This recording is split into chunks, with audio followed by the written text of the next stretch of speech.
ఓం శ్రీ సాయిరామ్. సత్యసాయి మహిమా ఝరికి అందరికీ స్వాగతం.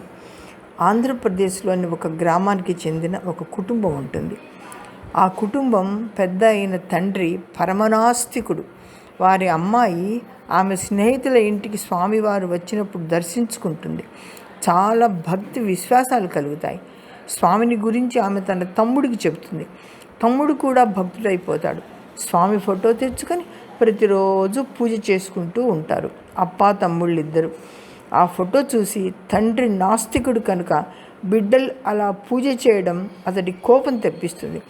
ఆగ్రహంతో బిడ్డలను కోపడతాడు. స్వామివారిని నోటికి వచ్చినట్లు తిడతాడు. వారిద్దరిని పూజ చేయవద్దని ఆగ్రహిస్తాడు. తండ్రికి తెలియకుండా కుమారుడు తోటలో నుండి కొన్ని పూలు కోసుకొని షర్ట్లో దాచి తెచ్చిపెట్టి స్వామి ఫోటోకు పెట్టి పూజ చేసి ఫోటోను తీసుకెళ్ళి దాచిపెడుతూ ఉంటాడు. ఒకరోజు అది చూసి తండ్రి చాలా కోప్పడతాడు. పిల్లలిద్దరూ చాలా బాధపడతారు. మర్నాడు ఆ కుమారుడి కాళ్ళు లావుగా ఊదిపోయి నీరు వచ్చినట్టుగా అయిపోతుంది. నడవలేకపోతాడు. అది చూసి భయపడి అతడు వైద్యుల దగ్గరికి తీసుకెళ్ళి చూపిస్తాడు. వైద్యులు మందులు ఇస్తారు. ఎన్ని మందులు ఇచ్చినా కూడా కొంచెం కూడా తగ్గదు, ఇంకా ఎక్కువైపోతుంటుంది.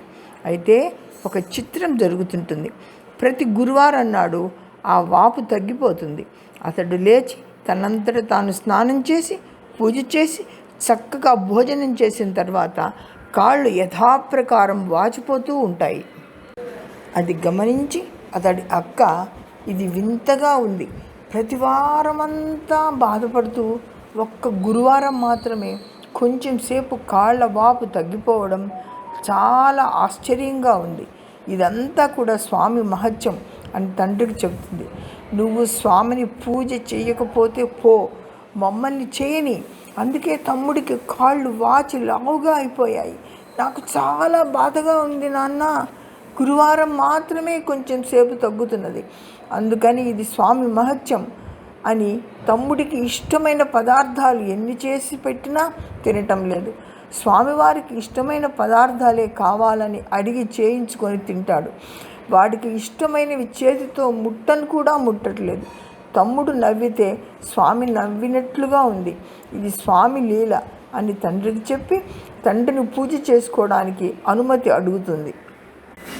ఆమె తండ్రిని తమను పూజ చేసుకోనియమని ఎంతో బ్రతిమలాడుతుంది. ఆ మాటలు విని తండ్రి చాలా కోపంతో తిడతాడు. చాలు చాలు, మీ స్వామి కథలు ఆపేయ్ అని ఆయన ఆగ్రహిస్తాడు. ఆ రోజు నుండి కాలి వాపు ఇంకా ఎక్కువైపోతుంది. ఆహారం కూడా తినడు.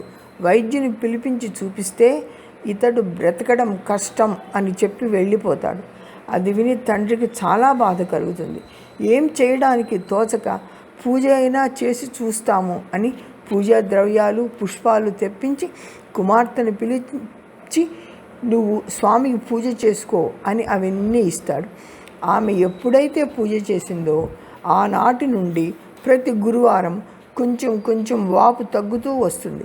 సుమారుగా 1 నెలలో సంపూర్ణ ఆరోగ్యం చేకూరుతుంది ఆమె తమ్ముడికి. అప్పటి నుండి వారి ఇంటి వారందరూ స్వామి భక్తులైపోతారు.